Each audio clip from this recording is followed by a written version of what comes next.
Bawat hibla ng buhay ay may tinatagong liwanag. Sa channel na to, malalaman ang tunay na kwento. Mula sa simula hanggang sa wakas. Ihanda ang sarili sa mga bagong kaalaman. Panoorin natin ang video ng Mensahero ng Silangan.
Masayang balita mga Oferians, bago tayo magpatuloy, paalala sa mga baguhan, unahin niyong panoorin ang Shangdi Part 1 para maunawaan itong karugtong.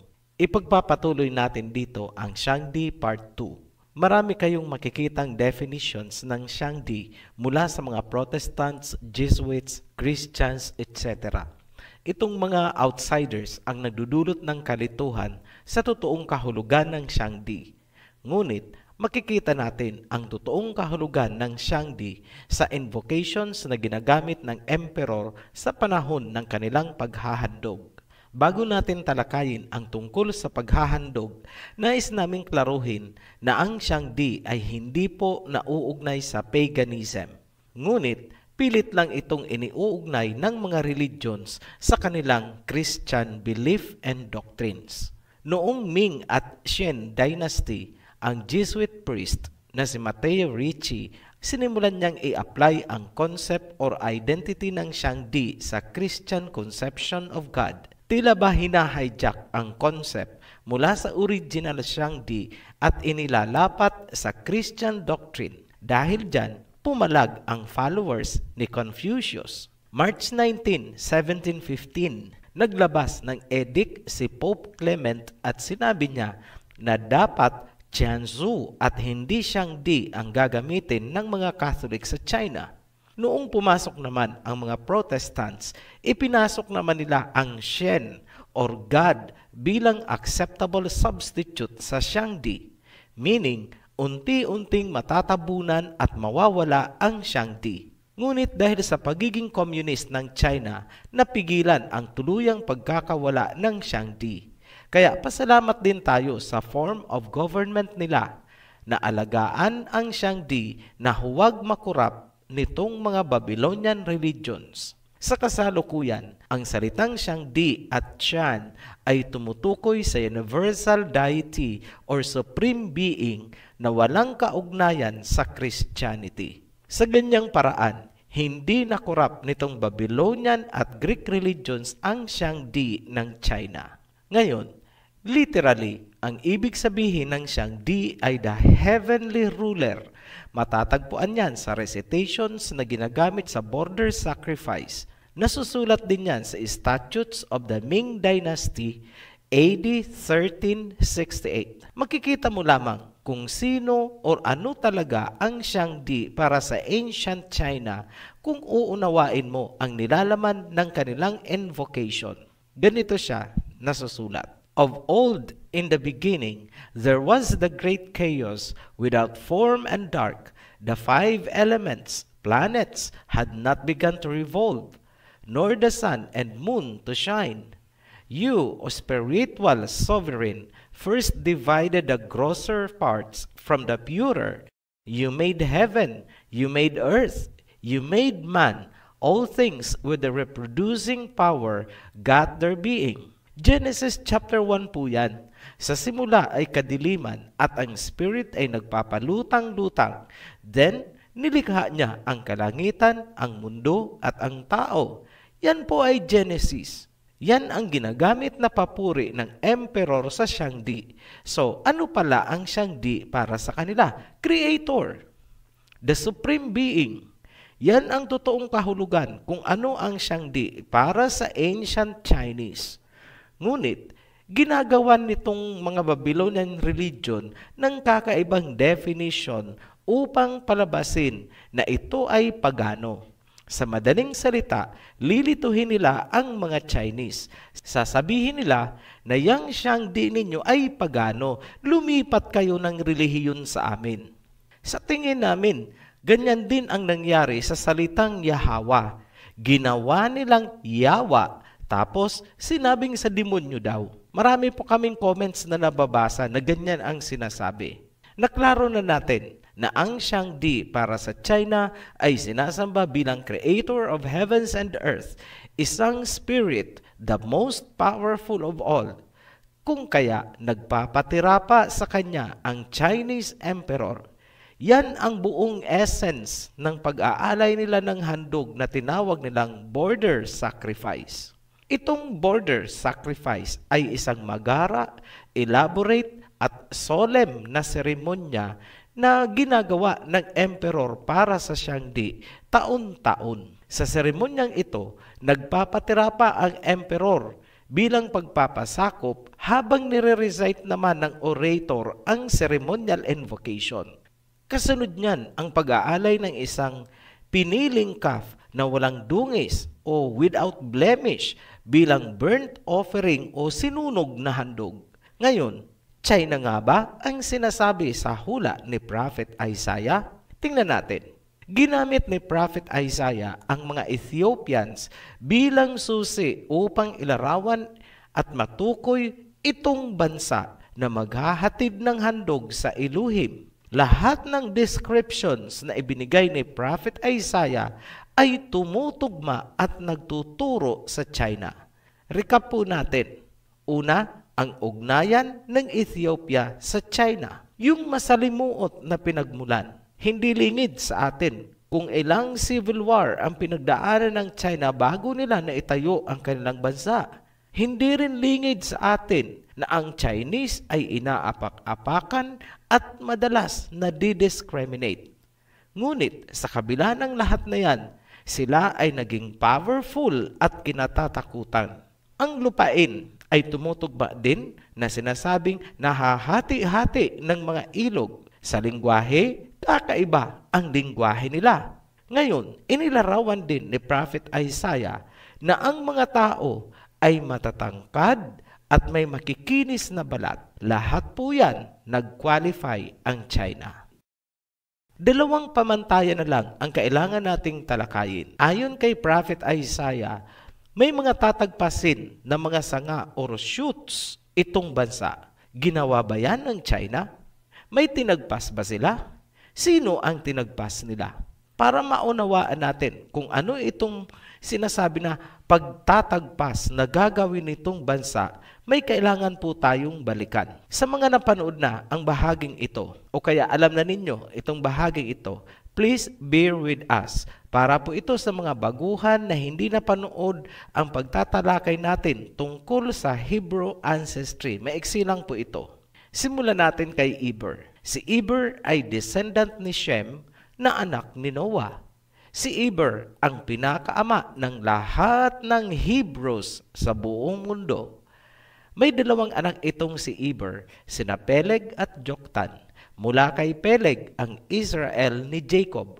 Mula naman kay Joktan, tayong mga Orientals kasama tayong mga Pilipino o Ophirians. Noong humiwalay na si Joktan kina Peleg, baon niya pa rin ang pagiging Hebrew niya, mga customs and practices, at syempre pa ang paniniwala sa iisang creator o Elohim.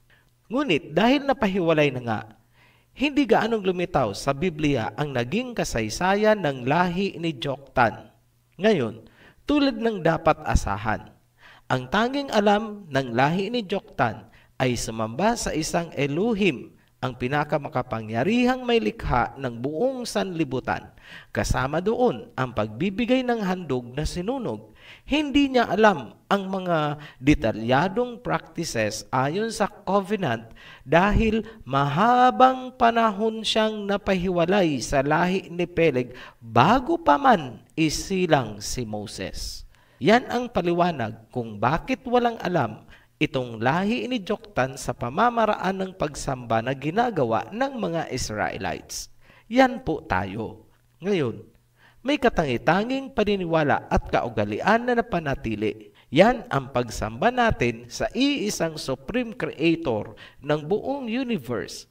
Sa China, tinatawag nila itong Shangdi. Nadiscover ng new generations ng mga Chinese na ganyan pala ang paniniwala ng kanilang mga ninuno. Natagpuan kasi nila ang mga archaeological artifacts at iba pang inscriptions sa temple. Yan ang nagbukas ng kanilang diwa. Ang Temple of Heavens na ginagamit ng kanilang ancient emperors para sa border sacrifice ang isa sa konkretong katibayan na ang kanilang mga ninuno ay sumasamba sa Shangdi. Yung paglitaw ng awareness ay nagresulta sa mga reenactments na ngayon ay nagiging attraction sa Temple of Heavens. Hindi nalalayo na itong mga reenactments na ito ay maging totohanan sa huling panahon. Bakit? Dahil ipinagmamalaki nila na ganyan pala sila noon. Mahal nila ang heritage at yan ay suportado, inaalagaan ng pamahalaang China. Sa ngayon, ongoing ang kanilang pagre-research tungkol sa Shangdi. Ongoing din ang pagpaparesearch para ma-revise ang Biblia. Ang pagkakadiscover tungkol sa Shangdi ay nataon sa panahon na marami ng foreign religions na nakapasok sa China. Ngunit, huwag niyong akalain na walang alam ang China kung paanong gumagalaw ang mga religions upang impluwensyahan ang gobyerno.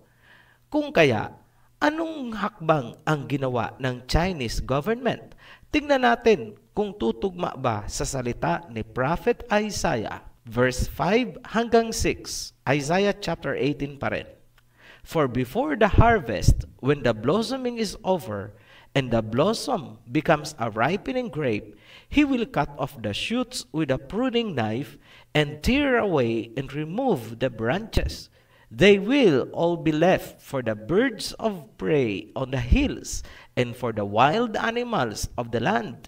The birds will spend the summer on them, and all the animals the winter on them. May mga tatagpasin siyang sanga or shoots at ipapatapon para sa mga birds and animals.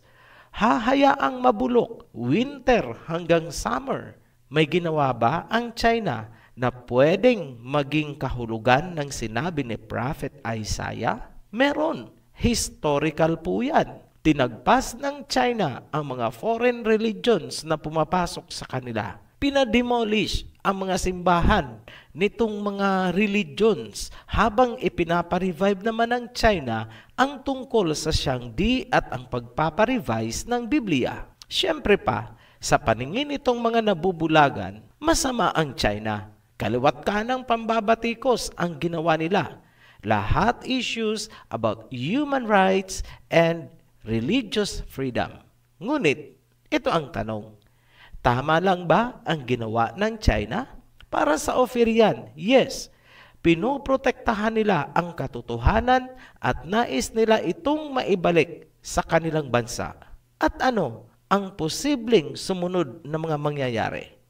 Verse 7, At that time, a gift will be brought to Yahweh of hosts from a people tall and smooth-skinned, a people feared far and near, a powerful nation with a strange language whose land is divided by rivers, to Mount Zion, the place of the name of Yahweh of hosts. Magdadala sila ng handog sa Mount Zion kung saan iluluklok ang pangalan ng Almighty Creator. It seems na muli nilang gagawin ang border sacrifice kasabay ng paglitaw ng tunay na Biblia na kanilang sinasaliksik at nire-revise sa kasalukuyan. Ito ay isang projective analysis ng Ophirian dahil sa mga nakikita nating pagtutugma-tugma ng mga pangyayari. Ngayon, habang ginagawa ng China ang mga paghahanda na yan, nangyaring na nga itong low-cost attack sa Ethiopia na maaaring magresulta doon sa taggutom. Hindi masasakluluhan ng China ang Ethiopia dahil naman sa kasalukuyan nitong crisis dahil sa coronavirus. Ang magkasabay na crisis sa dalawang bansa ay lihim na ikinatutuwa ng mga relihiyoso kuno. Pinarusahan daw. Matanong namin kayo, sa mga efforts na ginagawa ng China na maibalik ang katotohanan, sino sa palagay nyo ang kumakastigo sa kanila? Obvious, di ba? Ang kampon ng kadiliman. Hindi po ang ama ang kumakastigo. Paano namin nasabi? Malinaw kasi ang sinabi ni Prophet Isaiah na magmamasid lamang ang ama mula sa kanyang luklukan. I will take my rest, meaning hindi siya makikialam. Basahin natin verse 4. For Yahweh said unto me, I will take my rest, and I will consider in my dwelling place like a clear heat upon herbs, and like a cloud of dew in the heat of harvest. Ngayon, magbibigay kami ng kunting detalye tungkol dito sa border sacrifice para sa Shangdi. Sinabi natin sa bungad kanina, ito ang pinakamagara, elaborate at solemn na seremonya kung saan ang emperor ng China ay magpapatira pa bilang pagpapasakop sa Shangdi habang nire-recite ang Genesis chapter 1. Sinasabayan ito ng pagtugtog ng mga piling-piling musicians. Ang climax ng ceremony ay ang pagsunog nitong handog, isang calf na walang dungis, without blemish. Pinangungunahan ng emperor ang paghahandog na yan taon-taon ayon sa lunar calendar. Isa na lang ang kulang, ang mag-glorify ang tunay na pangalan ng Ama bilang handog. Masasabi natin, 100% natupad ang Isaiah chapter 18. Yan po ang inaabang-abangan natin. Maaaring anytime soon o sa mga darating na taon. Ang nakikita lang natin ay papunta tayo sa pangyayaring yun. Sa susunod na video, tatalakayin namin ang isa pang misteryo na lalong magpapatibay ng identity nating mga Ophirians, tayo mga Pilipino bilang mga Hebreo. Nakapaloob yan sa pamusong Laguna copper plate. Ang nilalaman o inscriptions nitong Laguna copper plate ay naisalin. Bakit ginawa itong Laguna copper plate? Yun po ang hindi maipapaliwanag kung wala kang background sa Hebrew heritage ng mga Pilipino. Muli po kaming nagpapasalamat sa inyong patuloy na pagsubaybay at pagsuporta sa Ophirian Heritage Channel. Sa new subscribers, welcome to our heritage. Be blessed. Shalom. Tunay nga ninyong tuklasin. Kung kayo'y natuto o naliwanagan, pakisuportahan ang ating video sa pamagitan ng likes and subscribes. Muli, maraming salamat sa panunood. Kita-kits sa susunod na video na Mensahero ng Silangan.